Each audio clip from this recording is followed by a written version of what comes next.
Thomas Stevens, often called Tom, was born on December 24, 1854, in Castle Street, Berkhamsted.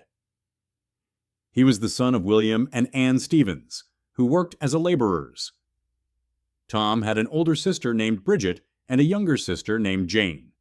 He attended Bourne Charity School and later became an apprentice grocer. In 1868, his father moved to Missouri in search of better opportunities, but he returned home when his wife fell ill, before the rest of the family could join him. In 1871, Tom traveled to America with his half-brother, leaving his parents and sisters behind. 2 years later, the rest of his family followed him. They settled in Denver and later moved to San Francisco, where Tom learned to ride a bicycle for the first time. Adventure cyclists described him as a man of average height, often seen wearing a big blue flannel shirt over blue overalls tucked into leggings at the knees. His skin was tanned from the sun, and he sported a prominent mustache. After spending 2 years working in a railroad mill in Wyoming, he was forced to leave town when people discovered he was bringing in British workers and taking part of their pay. He then found a job in a mine in Colorado, where he came up with the idea to ride a bicycle across the country, which eventually led to his remarkable journey around the globe.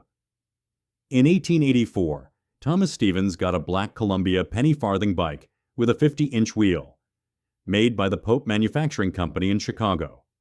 He packed his handlebar bag with essential items: socks, an extra shirt, a raincoat that could also serve as a tent and bedroll, and a small revolver known as a bulldog revolver.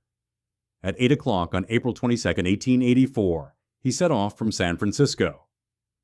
Tom rode through Sacramento and then tackled the Sierra Nevada mountains, making his way to Nevada, Utah, and Wyoming. Along the way, he met members of local bicycle clubs, including the president of a chapter of the League of American Wheelmen in Laramie, Wyoming. This was his first time seeing North America east of the Mississippi River. After covering 3,700 miles using wagon trails, railroads, canal paths, and public roads, he reached Boston on August 4, 1884, completing the first ever cross-country bicycle ride.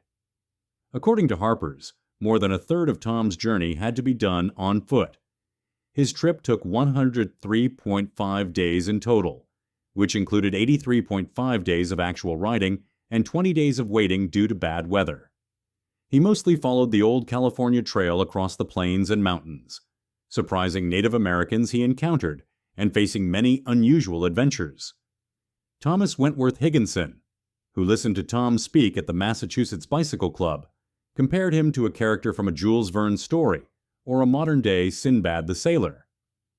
Higginson said that instead of using modern inventions to harm or convert people, Tom traveled the world simply to meet and learn from others. He always had interesting stories and items to share, making connections with people from all walks of life. Thomas Stevens spent the winter in New York, where he wrote about his cross-country bicycle trip for Outing, a cycling magazine. This work earned him the title of special correspondent, and the magazine sent him on the steamer City of Chicago to Liverpool. He arrived there 10 days later, on April 9, 1885. After reaching Liverpool, he stored his bicycle in the underground facilities of the London and North Western Railway and took a train to London. There he planned his journey across Europe and looked into conditions in Asia. An interpreter at the Chinese embassy advised him against cycling through Upper Burma and China. Stevens returned to Liverpool on April 30, 1885, and officially started his ride on May 4th at Edge Hill Church. Hundreds of people gathered to watch him leave. He recalled the scene, saying, "A small sea of hats was enthusiastically waved, and applause erupted from 500 people as I mounted my shining bicycle."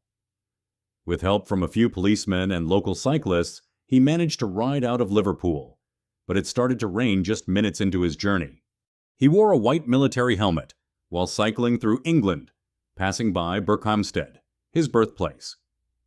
He noted that the roads in England were much better than those in America. After taking a ferry from New Haven to Dieppe, He continued his journey through France, Germany, Austria, and Hungary, where he picked up a temporary cycling companion who didn't speak his language. He traveled through Slavonia, Serbia, Bulgaria, Romania, and Turkey. In Constantinople, he took a break to rest, meet locals who had heard of America, and fix his bike with spare parts. He also upgraded to a better pistol, a .38 caliber Smith & Wesson, while he waited for news about bandit activity to calm down. Once ready, he pedaled through Anatolia, Armenia, Kurdistan, Iraq, and eventually Iran, where he spent the winter in Tehran as a guest of the Shah, Nasir al-Din. After being denied permission to travel through Siberia, he set off on March 10, 1886, into Afghanistan, despite the country being closed to foreigners and known for its strict guards. Upon entering Afghanistan, he was arrested. To entertain his captors, he demonstrated his cycling skills, riding ahead until an officer on horseback caught up and made him wait for the foot soldiers. Stevens was kept in a villa where he was well fed and received gifts like new boots and biscuits from England. A beautiful horse was kept nearby for him to enjoy. Eventually, he was expelled from Afghanistan and escorted back to Persia. He was allowed to ride ahead of his captors as long as he stopped to wait for them. However, the soldiers became nervous and took apart his bicycle, strapping the pieces to a pack horse. Unfortunately, the horse lay on the larger wheel, breaking several spokes, which caused the most severe damage his penny farthing experienced on the trip. Afghan gunsmiths helped by drilling new holes and stretching new spokes, though some remained not ideal, but good enough for the journey ahead. Stevens then took a Russian steamer across the Caspian Sea to Baku, followed by a train to Batum, and another steamer to Constantinople and India. In the Red Sea, his knowledge of mules proved useful to the British Army. He cycled across India, noting the hot weather and the excellent condition of the Grand Trunk Road, which was safe from bandits. However, much of his description of life in India was influenced by experts, rather than his own observations. Another steamer took him from Calcutta to Hong Kong in southern China. He pedaled through eastern China, facing challenges and asking for directions in a language he couldn't speak. A Chinese official offered him shelter from rioters, upset about a conflict with France. From the coast, he took a steamer to Japan, where he enjoyed the peaceful environment. His bicycle journey around the world ended on December 17, 1886, in Yokohama, covering about 13,500 miles. Stevens returned to San Francisco by steamer in January 1887. His adventures in Japan were reported in the Jiji Shimpu newspaper. Throughout his travels, Stevens sent letters to Harper's Magazine detailing his experiences, which he later compiled into a 2-volume book titled Around the World on a Bicycle. This book is also available in a single-volume paperback and can be found in digital library projects. The original editions are estimated to sell for between $300 and $400. The Pope Company kept Stevens' bicycle safe until World War II, when it was donated to a scrap drive to help with the war effort.